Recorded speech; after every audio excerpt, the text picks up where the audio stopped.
Hello, curious people. I'm Anthony Burke, a professor of architecture, television presenter and academic at UTS, and I'm here to answer your curious questions about design, technology, and the future of the spaces we live in. This is Design Curious.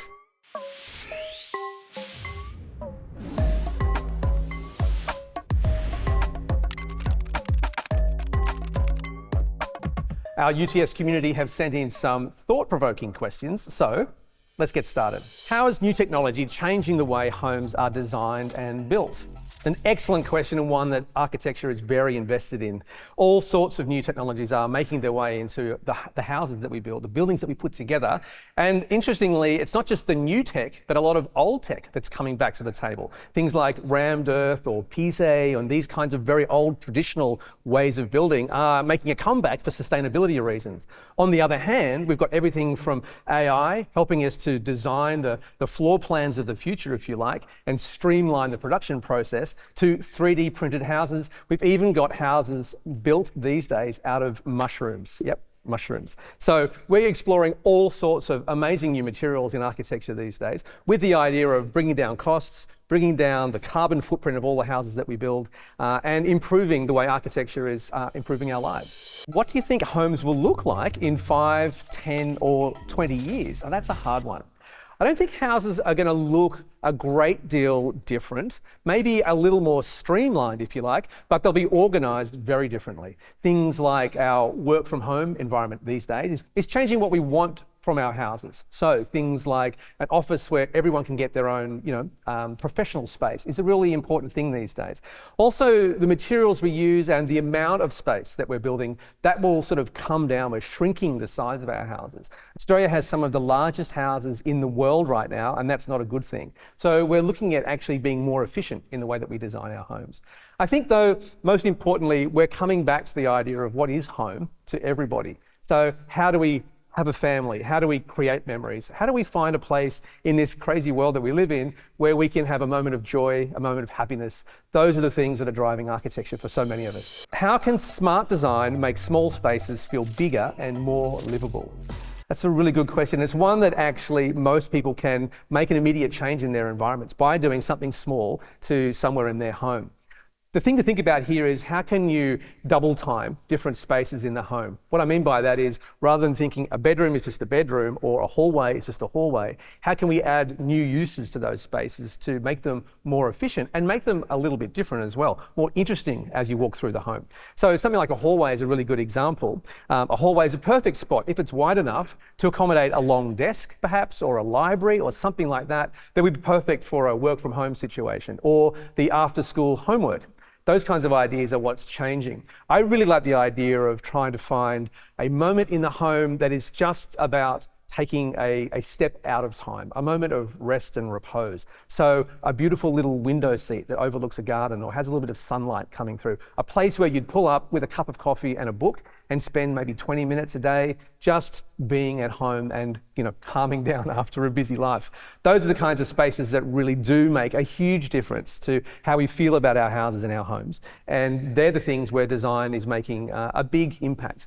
It's about thoughtful and intentional design, and that's where the architecture comes in. Because most people will think a design is just a floor plan. What we architects look for is a way to maximize the experience of all of those spaces. That's in the home as well as in your office downtown or anywhere. With cost of living pressures and Australia's housing crisis, how is the Australian dream changing, especially for young people? This is the question of the moment.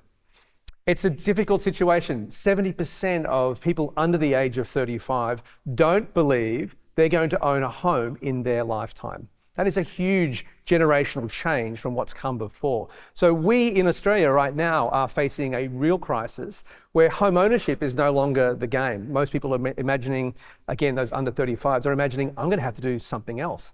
So we're looking at shared accommodation, long-term rentals, sort of communal living, different ideas about maximising space for more people in higher density or slightly higher density sort of situations.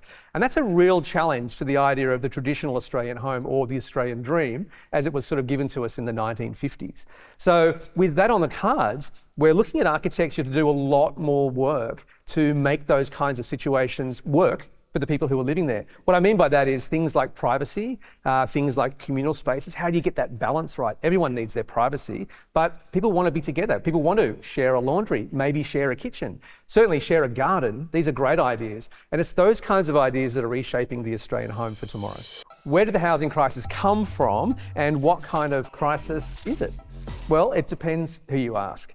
A lot of people would understand the housing crisis as a crisis of affordability. And this is an issue that really sort of took off, if you like, in 2000 when things like capital gains tax and negative gearing landed in the laps of Australians.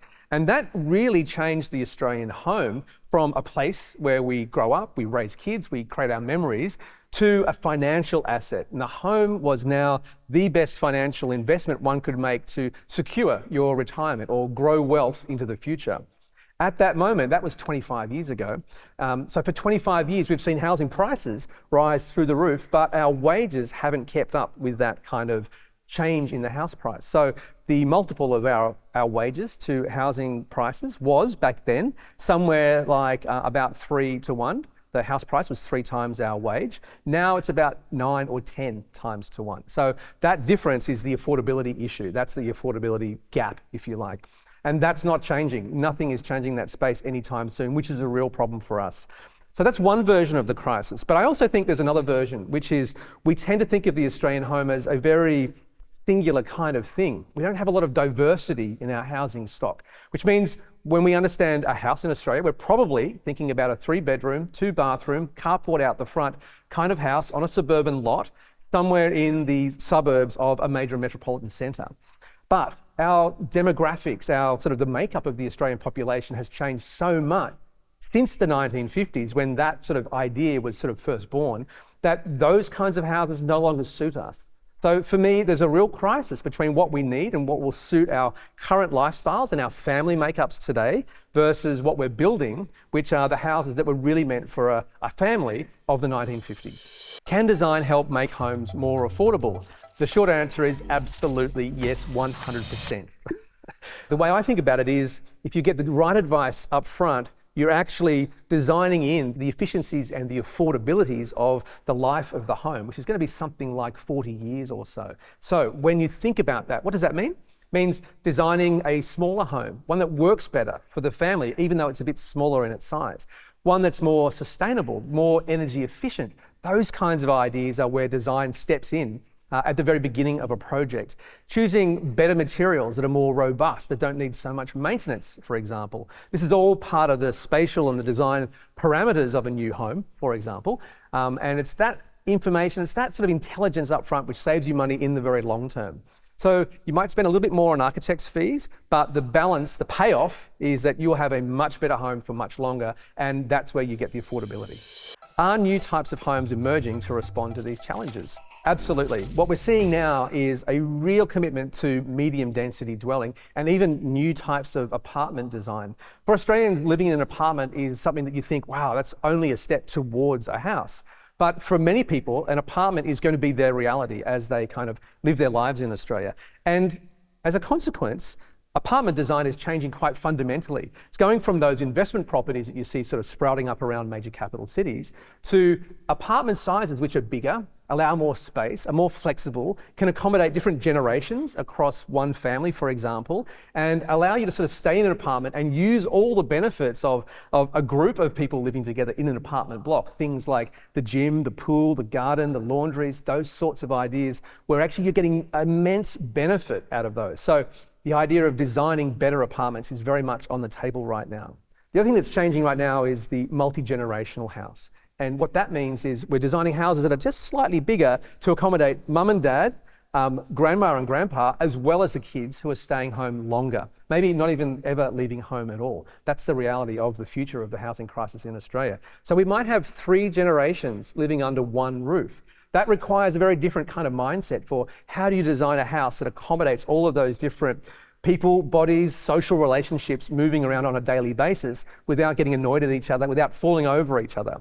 So there's some really interesting work going on now in the multi-generational housing space in Australia as a response directly to the housing crisis. Is it still possible to design a beautiful, functional home without spending a fortune?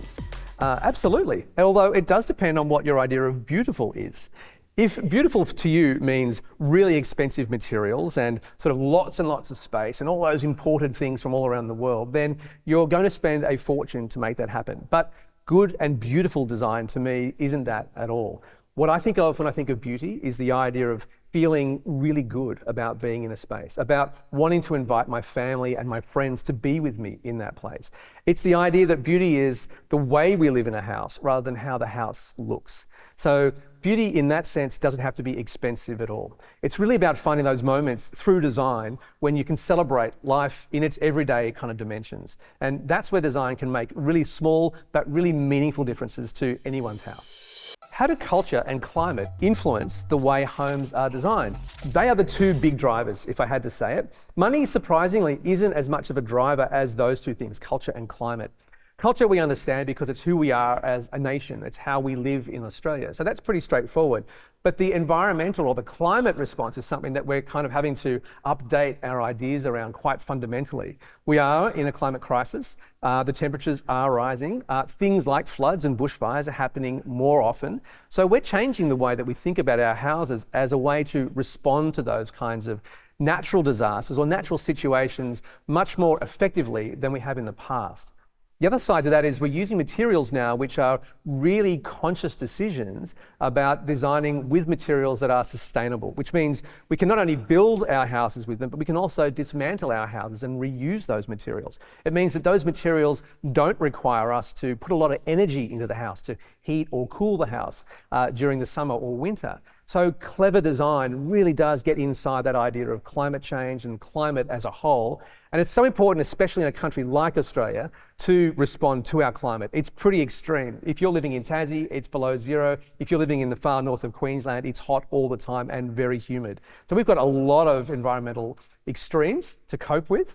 And in that sense, our houses should be really different from the north of Queensland to the south of Tasmania. Which sustainable design features make the biggest difference to running a home efficiently? This is a really good question because there are some very basic and simple things you can do to make your home more sustainable and more efficient. And the first one is, it's going to sound really naff, but the first one is plug up the holes. All those little gaps under the door, all those gaps around the windows, those kinds of things where air is escaping and moving in and out, that's where we're losing all of the heat or all of the cool that we're spending a lot of energy to generate in a home in summer or winter. So if you can kind of plug up those holes, which you can do very, very simply actually, that's going to save you a lot of money in a very short, very easy way.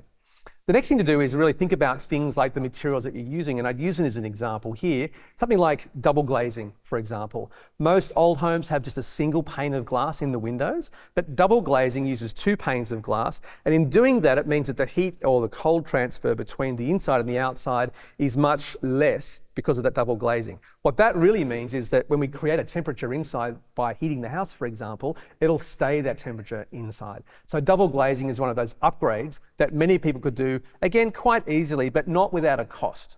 Probably the third thing I'd say, and probably the most important thing, is when you're designing a home, we don't need houses as big as the ones that we're designing. So the most fundamental thing we can do about creating a more sustainable house is to reduce the footprint of the houses that we live in altogether. How can homes be designed to grow and change as families do? I think this is a really great question because the way I think of houses is a bit more like I'd think of tuning an instrument. Whenever you have a violin, you've got to occasionally retune the strings to get it to sound just right. And your home is very much the same. From time to time through the life of a home, as people grow up, as families change, you've got to retune the house to get it to fit right, to sound right for the life you're living. So we tend to think, if I just build my house, then it's set and forget. As soon as I move in, I'm done. But actually, I think that's the wrong way of looking at it. The best way is to think that on occasion, I'm going to be doing small increments to upgrade the kind of situation that I'm sort of moving in. Maybe that means getting a little bit bigger, or maybe even a little bit smaller if people are moving out, that kind of stuff. So both ways. But to design a house that accommodates that requires some careful thinking, so that you're not doing that and making a big mess of things. You can very easily add or subtract from the kind of the house itself. So that's something that architects are really on top of, really looking at the idea of both the circular economy, that is, how do we use materials effectively and reuse materials, as well as things like how do we accommodate the changing demographics of Australian society, where, again, kids are staying home longer, grandparents are moving back in with the family, those kinds of things require us to have a much more flexible idea about how a home can work. What's one idea that could really change how we live at home? I think the one thing that I would say is that we need to make a decision to live intentionally. And when you think about that, it's like, I'm making a decision, I'm designing my life at home. We tend not to do that. We kind of just move into the house and live our lives and create our habits and go about business every day. But if you think about it, you can actually design the way you live at home on a day-to-day kind of basis. And I think of that as living intentionally. So if your family really loves the idea of having a coffee together on a Saturday morning as a way to start the weekend, where's the space that you can create for that to happen in the most beautiful way possible? Where can we create those opportunities for little rituals of everyday life to be played out, over and over and over again? And they are the kinds of things that create a beautiful life, a beautiful set of relationships with those around you who you love. And that's how architecture can support the best kind of living altogether. That was all the questions for today, and I hope you learned something new. Until next time, stay curious.